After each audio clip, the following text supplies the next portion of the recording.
Be sure to hear the 10 o'clock news. Raleigh Cigarettes present Erle Stanley Gardner's A Life in Your Hand. Was the window open? Was that check forged? Did you hear the shot? Listen while we place a life in your hands.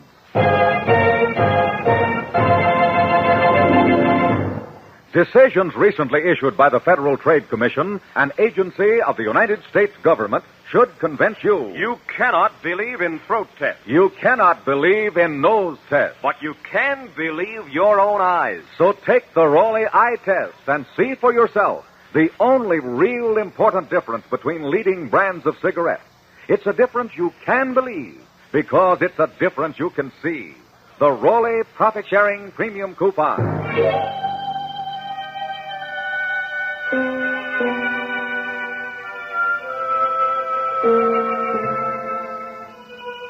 You never know when you step from the safety of your home, when you may witness a violent death and be called upon to testify as to what you saw and heard, and suddenly find yourself with a life in your hand. Murder is a dark enigma that strikes fear into the heart of man. Strange, baffling, mysterious. But the darkest crime one man can invent, another man can unravel. Such a man is Jonathan Kegg, created by Erle Stanley Gardner, the world's most popular writer of mysteries. Creator of Perry Mason, Doug Selby, and many other outstanding characters. Ladies and gentlemen, Mr. Jonathan Kegg. Good evening. There have been many murderers who would have gone scot-free if it had not been for the testimony of an innocent bystander, a role in which any of us might be cast at any time. Even now, somewhere in the city, there may be a crime in the making. Good night, Mason. Good night, sir. Miss Pamela. Mason is the perfect butler. A wonderful dinner, good coffee in the study, and this swell brandy. How much of this Napoleon brandy have you left, Uncle Edwin? Not much more, I'm afraid. I want to have a little talk with you, Pam. Oh, dear. You're going to be the heavy guardian again. Please don't, Uncle. Since you're quite of age, I'm no longer your guardian. Well, guardian of my money, then. That was your father's wish. Pam, I got my bank statement and canceled checks today. Really? There was a check for $1,000 that had my signature. Only I never signed it. Sounds like someone's been up to some skullduggery, Uncle. There isn't any question about it, Pam. The signature is forged. And you did it. The best handwriting expert in the country has assured me of that. So now I'm a forger. Pam, why do you do things like this? Do you realize you could be put in jail for what you did? Oh, you wouldn't do that. Not to your niece. No, you're right, Pam. I wouldn't do that. Well, then why all the fuss? Let's just forget about that check. Oh, no. No, it won't be that easy, young lady. I'm going to take that money out of your allowance. You're supposed to get $500 a month, but you get nothing till the $1,000 is repaid. You mean I don't get my allowance for 2 months? That's right. But, Uncle Edwin, you can't do that. I've got to have that money. I've just got to. I'm sorry, Pam, but I have to do what I think is right. No. No, you can't. I need that money. Yeah. What's all this? Why do you need the money so desperately? Never mind. I need it. Do you want me to be killed? Killed? What on earth are you talking about, Pamela? I've got to have my allowance. They'll kill me if I don't pay. Stop it. Don't carry on that way. Who will kill you? What do you have to pay? Don't ask me. I can't tell you. You'll tell me what this is all about if I won't give you another cent, young woman. I owed it to Mike Kelly at the Shamrock. The Shamrock? Kelly? What did you owe him for? I lost it at roulette, and I still owe him more. Gambling? How did you get into a place like that? My own niece. How did you get started in a place like that? Tell me. I didn't mean to. Mason took me there. Mason? Well, we'll see about this. What are you doing? Ringing for Mason. I'm going to get to the bottom of this right now. Oh, there's nothing to get to the bottom of, Uncle Edwin. I was a little fool, I guess. I played and I lost. I had to have the 1,000 to pay up. And I still need another 1,000. Well, you'll not get it from me. I've gone along with you as far as I intend to. You can get out of this mess the best way you can. You rang, sir? I certainly did. Come in here. And close that door. Yes, sir. What is it? Mason, you're still on parole, aren't you? Yes, Judge. I gave you a second chance when you were released. Did I not? Yes, Judge, and I'll always be grateful, too. Grateful? How dare you use a word like that to me? You don't know what it means. Now, Judge... Fine sense of gratitude you've got. I picked you up out of the gutter, feed you, clothe you, give you a job. And how do you repay me? By taking my niece to a gambling house. Judge, I couldn't help it. She wanted to gamble. I took her where I could keep an eye on her so she wouldn't get into trouble. Huh. Wouldn't get into trouble. What do you mean? Where you could keep an eye on her? What's your connection with the Shamrock? Well, I... He runs the dice table on his nights off, Uncle. Why, you... That'll do. Oh, that's the story. Mason, I'm through with you. You've deliberately used me as a cover-up for illegal activities. You violated your parole, and you're going back to jail where you belong. Wait a minute. Get out of here. I don't want you in the same room with me. I'll take care of you in the morning, sir. Go on, get out. You'll be sorry for this. You won't get away with it. As for you, young woman, your allowance is stopped. If you need money, go get a job. Under the terms of our father's will, I don't have to give you a penny until you're 30, and that's when you'll get it, not before. Uncle Edwin, you can't mean that. That's 7 years. I can and do mean exactly that. You've had your last chance. Now, you get out, too. Leave me alone. You can't do this to me. I won't let you.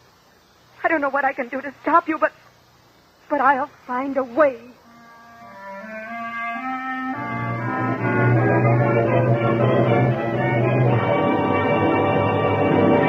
Smokers, it pays 2 ways to smoke Raleigh cigarettes.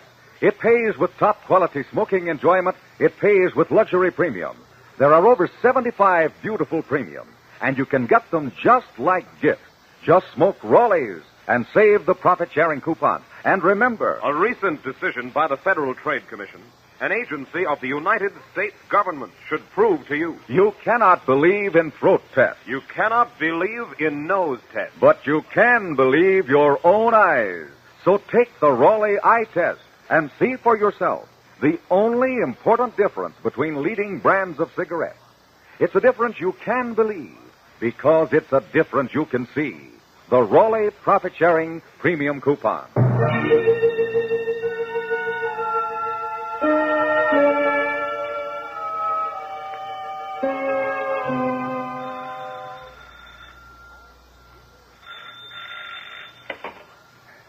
Oh, good evening, Judge. Oh, Philip. Come in. Where's Smokey tonight? I left him at home. He hasn't had much exercise in the last few days, and I thought a frisky dog might not be conducive to the best chess. Smokey's a good dog. I'm sorry you didn't bring him along. Oh, do you want me to go home and get him? Only take a few minutes to walk around the lagoon and back. Heavens, no. Come along, we'll have a game or two. Although I wonder if I'll give you any competition. Pardon me for mentioning it, Judge, but you act as though you have something on your mind. Anything I can do to help? I'm afraid not. Sit down, please. Maybe there is something you can do for me at that. Anything at all, Judge Cook? It's Pamela. She's got herself mixed up with some gamblers. Lost a lot of money. Gamblers? Yes. At a place called the Shamrock. You know the spot. Now, wait a minute. Your company owns a lot of property around there. You happen to own the building the Shamrock occupies? Why, Oh, yes, Judge. We own that building. Well, that makes it simple. Philip, I want you to evict the tenants immediately. They're using your building for illegal gambling. I can hardly believe that. You have proof of this, of course? Proof? My man Mason is actually running a dice table there in his spare time. So he told me. It's amazing. I'll certainly look into it at once. Yeah. You tell him to get out of there right away. But we would have to have a lot more proof than the mere word of Mason.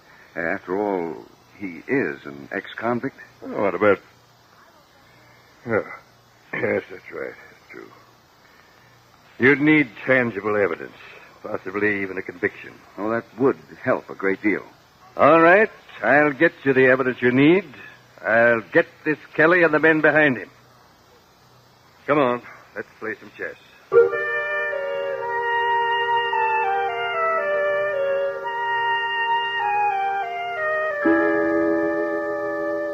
Rook to knight 7. Checkmate. You got me again. I'm afraid I'm no competition for you tonight, Philip. I don't think you've had your mind on the game, Judge. No, I expect not. Well, I'll be on my way. It's almost 11, and I still have to take Smokey for his walk. Bring him along next time. I will, Judge. Don't be too harsh on Pamela. She's pretty young, you know. She's old enough to have some sense of responsibility. And this time, she's going to learn a lesson.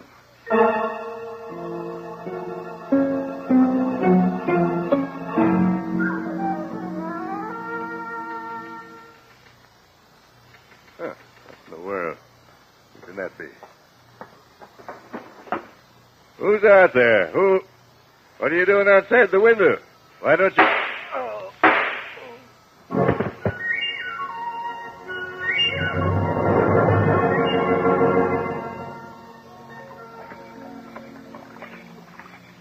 Smokey. Here, boy. There's nothing there for you.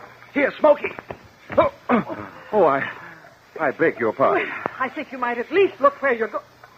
Oh, it's Mr. Grant. Oh, I'm awfully sorry, Mrs. Fall. It's so dark here by the lagoon. I didn't see you. I was just calling Smokey. He seems to have strayed. Oh, he's wet. He's gotten me all wet. Make that dog go away. Smokey, behave yourself. I'm terribly sorry, Mrs. Fall. My dress is ruined. Absolutely ruined. I hope it isn't as bad as all that. Well, I guess I know when... Good heavens, what was that? That sounds like Pamela Cook. Did she say the judge had been murdered?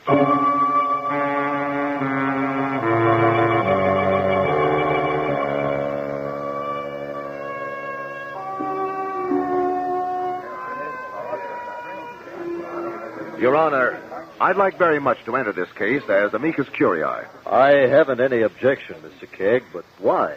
Judge Cook was a credit to the bench, and a very good friend of mine as well. I want to be sure his killer is punished. Permission is granted. Ladies and gentlemen of the jury, I will explain that as amicus curiae, Mr. Kegg will represent neither the defendant, Frank Mason, nor the prosecution. He will simply use his ability at cross-examination to help the court find the truth. You may proceed, Mr. Kegg.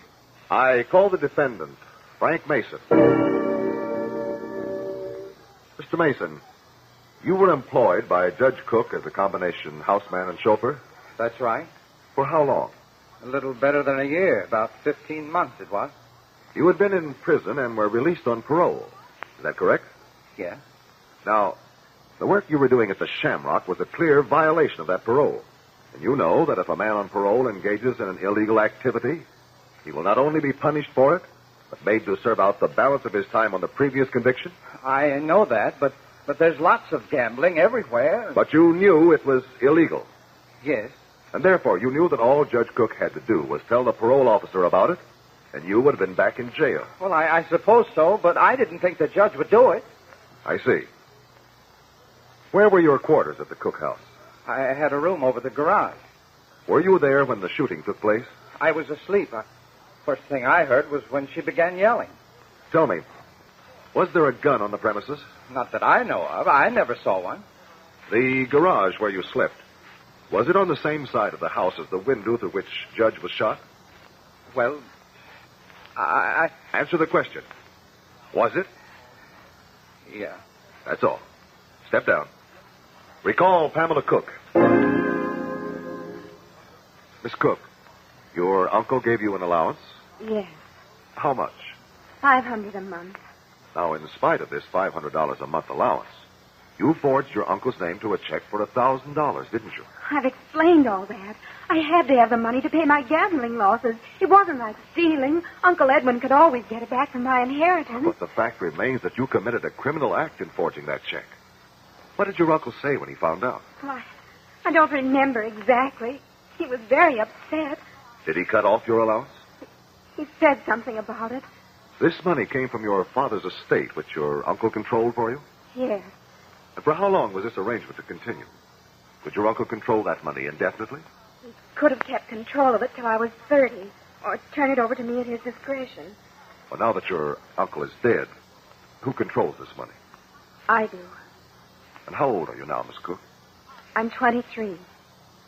Did you hear the shot which killed your uncle? No, sir. I was up in the attic room listening to the radio. How did you happen to find your uncle? Well, I went downstairs later to see if he felt better after his chess game. I hoped to reason with him. I see. Was there ever a gun in your house? Well, yes. Uncle Edwin used to keep a pistol. Where did he keep it? Well, he didn't actually keep it himself. He usually had whoever was the houseman at the time keep it. And at the time of his death, the houseman was Mason? Yes. That is all, Miss Cook. You may step down. It is my understanding, Your Honor, that the murder weapon was not found. No weapon has been placed in evidence, Mr. Kegg. If the court please, the gun has not been located. Thank you. I should like to recall Mr. Philip Grant. Mr. Grant, you played chess with Judge Cook the evening he died. How did he seem? He was very upset. Couldn't concentrate on the game at all. Did he tell you why he was upset? Yes, he did. He said Pamela had lost a lot of money gambling. That Mason was responsible. Did he say what he was going to do about it? He said he was going to have Mason put back in jail. Is that all he said he was going to do? Well, he said he was planning to have the Shamrock closed. And I believe that previous testimony has showed that your company owns the Shamrock. Well, I think this should be made clear. It's true that my company owns the building, but we have nothing to do with the gambling that people say takes place down there. That's an activity of the people who lease the building. I see. What time did you leave Judge Cook's home the night he was killed? Oh, about 11 o'clock, I believe. When did you return? About 11:30. I thought I heard Pam screaming that her uncle had been murdered, and I went back. What were you doing in the meantime? Walking my dog down by the lagoon. I always take him for a run at night. That lagoon separates your house from the judge's? Yes, sir. Did you see or hear anyone while you were walking? As a matter of fact, I did. I bumped into Mrs. Fall. I literally bumped into her. I wasn't watching where I was going. Who is Mrs. Fall? Mildred Fall. She lives at the north end of the lagoon, about halfway between the Cook place and mine.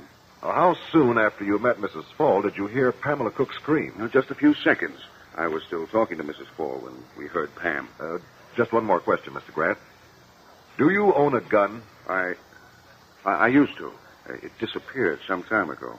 I don't know what happened to it. I haven't seen it in years. Thank you, Mr. Grant. You've been very helpful. You may step down. Your Honor, I would like to request a recess at this time. For what purpose, Mr. Kegg? The pattern of truth is beginning to emerge, but further testimony is needed. I should like a few hours to check some facts. Then I feel we need the testimony of an innocent bystander, a person who just happened to be nearby when the crime was committed. We will call whomever you wish, Mr. Kegg, and that person must testify. Court will adjourn till 2 o'clock. Jonathan Kegg is about to call as his next witness. A person whose only connection with the crime is that of an innocent bystander.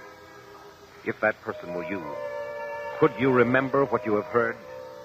It would be vitally important that you do, or you would hold a life in your hands.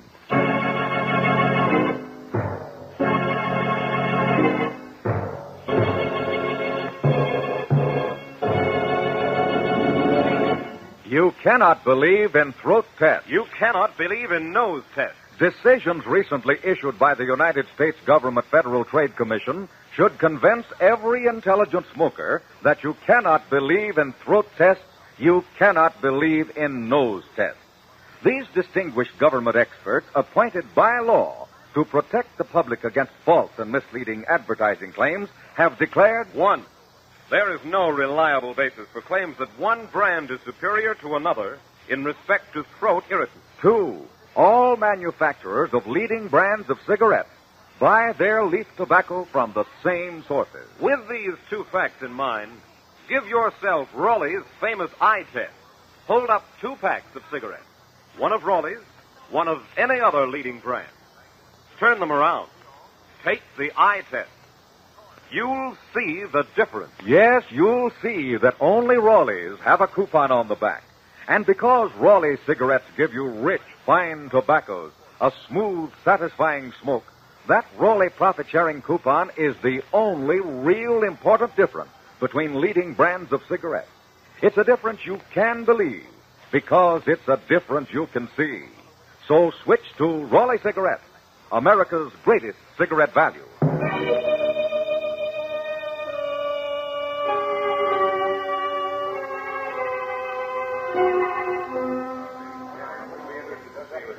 It is shortly after 2 in the afternoon, and court has reconvened. Jonathan Kegg has called Mrs. Mildred Fall to the stand. She's been sworn, and Jonathan Kegg is just beginning his cross-examination. Mrs. Fall, on the night Judge Cook was murdered, where were you at about 11:30? I was going home along the shore walk. It's rather a late hour for a woman to be walking alone in a fairly deserted area. Fiddlesticks. I can take care of myself. I'm sure of that. On your way home, did you meet anyone? I met Mr. Grant. He walked right into me. Now, think carefully, Mrs. Fall. Did you hear or see anything out of the ordinary? No, sir. Did you hear anything like shots? I did not. Did you hear anything at all? Not a sound. All the way home? All the way home. Now, just a moment, Mrs. Fall. Mr. Grant has testified that you and he were talking when Pamela Cook screamed. Oh, that. I didn't think you were talking about that. You did hear that. Of course I did. But just a moment ago, you testified that you didn't hear anything at all. Certainly nothing unusual all the way home. Would you call a woman screaming murder in the night a usual thing?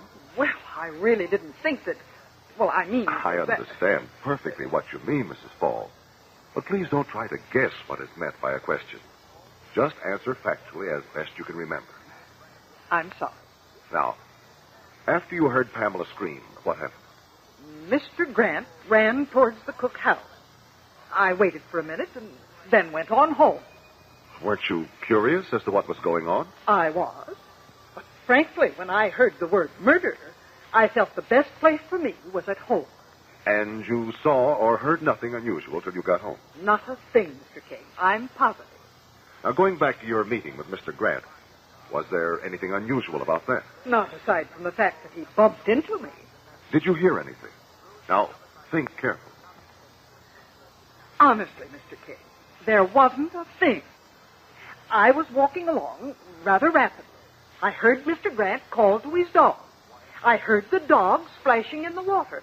I guess both of us were looking for the dog because that's when we bumped. Oh, yes. And then the dog came up and shook himself all over me. I was drenched.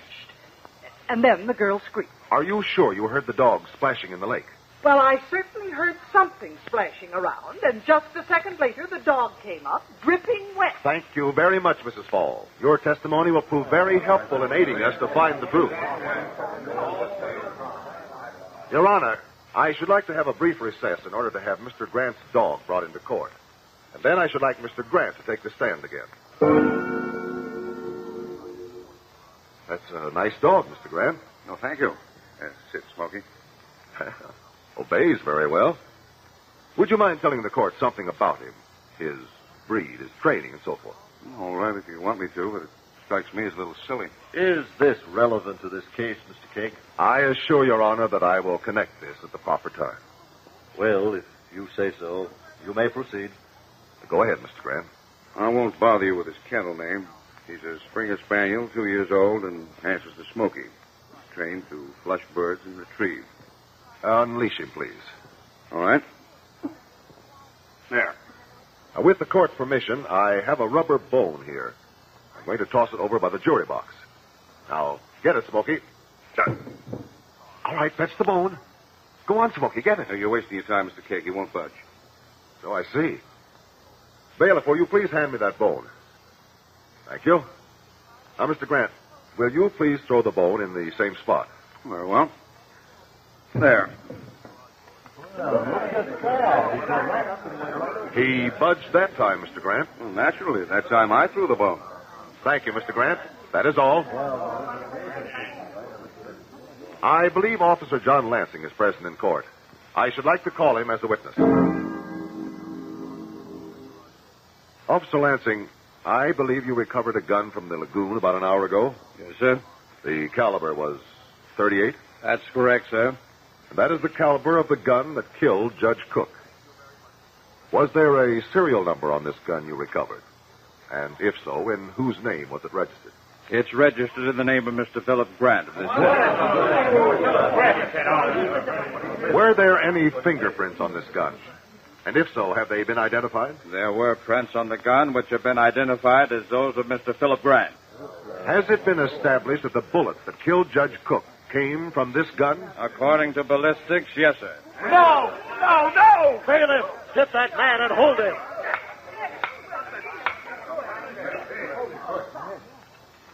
Mr. Kegg, I don't think I follow all this. Your Honor, thanks to the testimony of Mrs. Mildred Fall, an innocent bystander, who remembered what she saw and heard, we have found the real murderer, Philip Grant. How did Mrs. Fall's testimony lead you to Grant? Mrs. Fall heard the dog Smokey splashing in the lagoon. The dog doesn't go swimming in a lagoon for no reason when he's out for his nightly walk. Smokey is a retriever, but he will only retrieve for his master, Philip Grant. Therefore, I reasoned that Grant had thrown something into the lagoon at that point. The only thing missing was the murder weapon. I see. The reason the dog jumped into the lagoon was he saw his master throw the gun in. Precisely. That's how I was able to tell the police exactly where to search for the gun during court recess. We have now recovered it. Actually, Philip Grant, in addition to owning the building where the Shamrock operated, was one of the men behind the gambling. He faced ruin if Judge Cook really began an investigation. So when he left the judge's house, he went home, got his gun, returned, and killed the judge. But now that we have that gun, he will pay the penalty he deserves.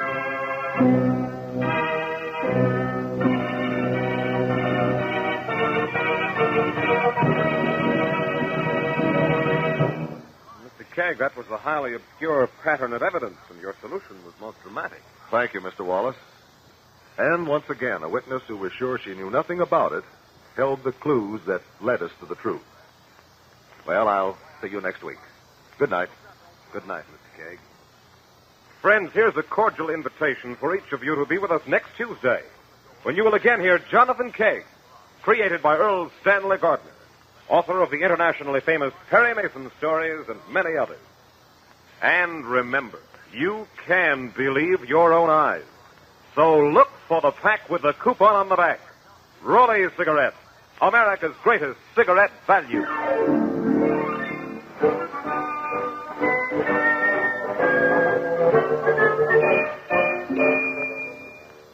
Pipe smokers, you'll like Sir Walter Raleigh pipe tobacco. You'll like the rich, full-bodied flavor of Sir Walter Raleigh, never bitter, never biting. You'll like the way Sir Walter Raleigh smokes cool, clean, never leaves a soggy heel in your pipe. Just a nice, dry ash. And you'll like that grand aroma of Sir Walter Raleigh. You and your pipe will be welcome everywhere. Yes, men, you'll like everything about Sir Walter Raleigh. It's the quality pipe tobacco of America.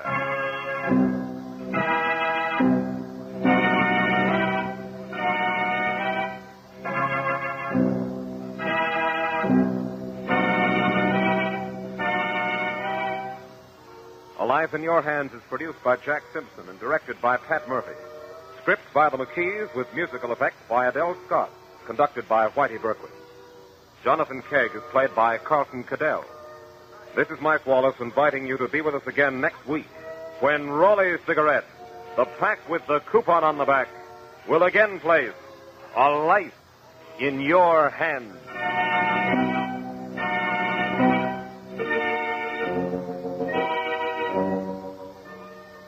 Aldrich's come back Thursday on NBC.